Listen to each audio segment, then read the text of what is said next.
In this episode, we have Ros Schwartz discussing TILT, the Telugu-to-English online translation workshop that she is conducting.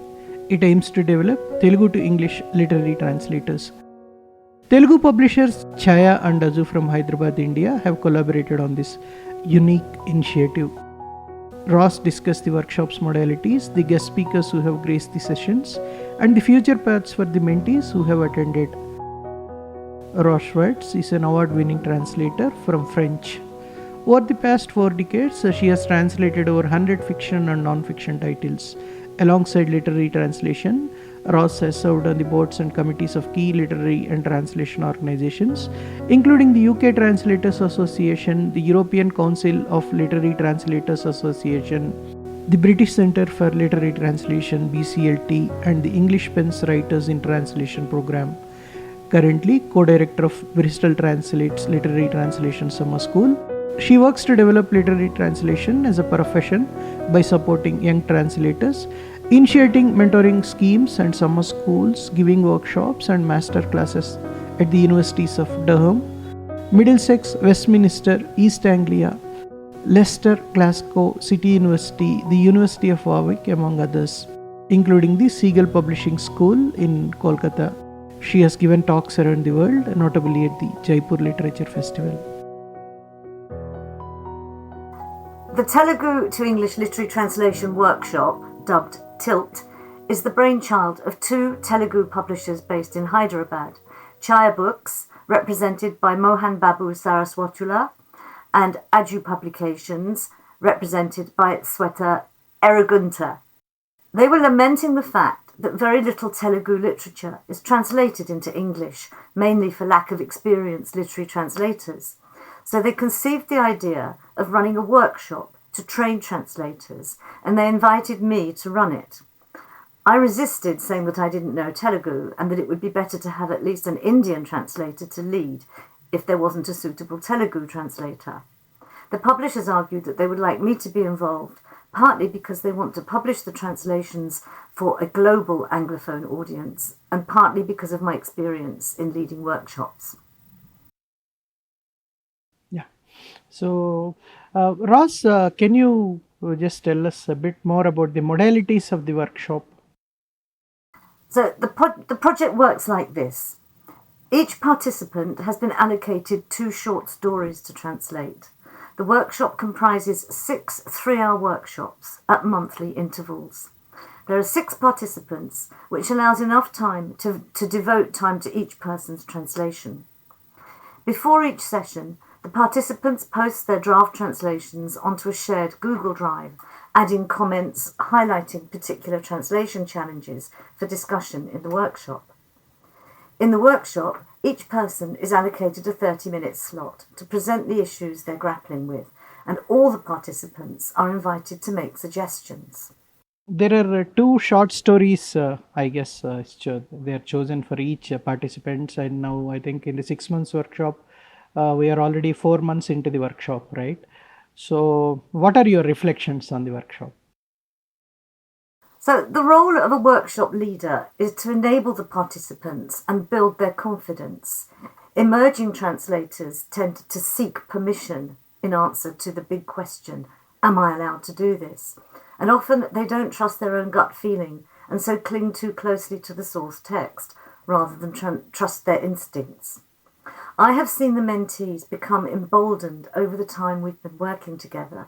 They are much more confident in making creative choices. Telugu doesn't map exactly onto English, and the translators are becoming much more comfortable finding solutions that work in English. At first, they tended to see me as the oracle who had all the right answers, which I don't. But now they're engaging much more with one another and are much more confident in coming forward with suggestions to one another's challenges in a supportive way. I'm very impressed by the mentees' creativity and the quality of the translations they're producing now. In some ways, not being a Telugu speaker is an advantage because everybody else in the workshop is. So if there are problems with understanding a Telugu word, there's enough people who can chip in and give an opinion. My role, I think, is as an outsider. I'm able to point out things that the non-Telugu reader might not understand. So, for example, in one of the stories, there was a reference to a building, and in the original Telugu, it was just given as an acronym. Now, anybody in Hyderabad would be familiar with that building, so the translator had just replicated that acronym. As an outsider, I had no idea what it was. So I was able to say, well, what is this acronym? And they sort of were a bit surprised. They said, well, it's, the government admin office or something. Well, for people on the ground, that was obvious. But if they're trying to appeal to an international readership, they need to make explicit certain things. And so a lot of the debate has been about how much to explain, how much do you not explain. And so I think not knowing the place or the language gives me a different perspective that isn't not obvious to people who are in that context. I think one of the things, and this is true of any language, languages don't map exactly onto each other. And I think one of the things that's emerging is that tenses, verb tenses, are different. So we've had to do quite a lot of work on looking at how tenses work in English as opposed to what is in the original. So, in your opinion, how far are they away from getting them published in, let's say, literary journals? Well, I think any translation, whether it's by an emerging translator or a seasoned translator, will need some copy editing, and there needs to be a dialogue with the editor. But I think that there are quite a few of the stories that are close to publication quality. When you're submitting to these journals, one thing, of course, is the quality of translation and the expression in English. And other than that, do themes that they have chosen for these stories, will it matter also in getting them published? Absolutely. I mean, no matter how good the translation, the original story has to be compelling. And obviously, journal editors have different tastes and preferences. So it's a question of the right chemistry, finding the right journal for those particular stories. And I can't speak for those publishers.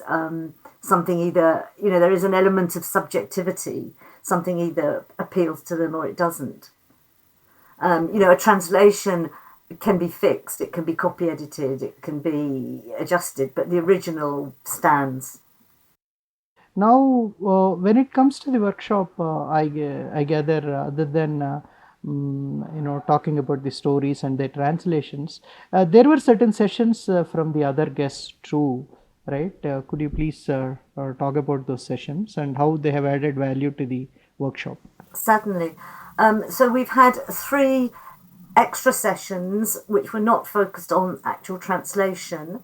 The first was with Dr. Sheila Mahadevan, whose research focuses on multilingualism in translations.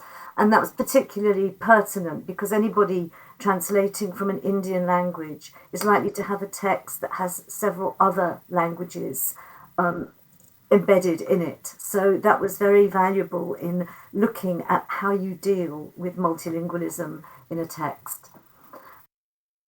The second additional session was with the translators Arunava Sinha, who is an award-winning translator from Bengali, in conversation with Mohini Gupta, who translates from and into Hindi.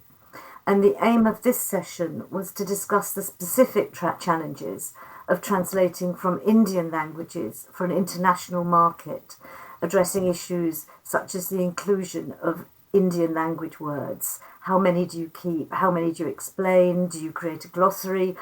Do you italicize? All these issues that the translator has to deal with.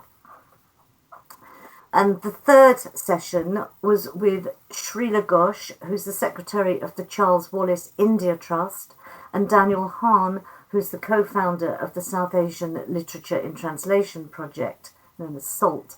who both spoke about mentoring and funding opportunities specifically for translators from Indian languages. And we also welcomed the American translator, Alex Zucker, who translates from Czech, who attended one of the sessions as an observer, but participated actively in the session and made a very valuable contribution to the discussion. Ros, what is the way forward for these mentees? So by the end of the workshop project, which will be in April, the publishers hope to have completed translations of the short stories ready for publication. And the aim is for the mentees to have developed translation strategies and confidence, and to have built a toolkit so that they can draw on for their future work. I hope the workshop will have a longer tail and that the participants will buddy up to support each other's work. That has happened with, for example, Bristol Translates. After the summer school, a number of the participants have formed WhatsApp groups and they carry on working together for years.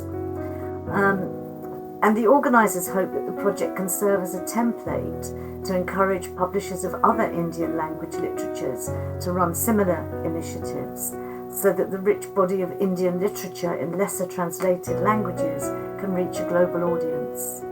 Thank you, Ros, for doing all of this.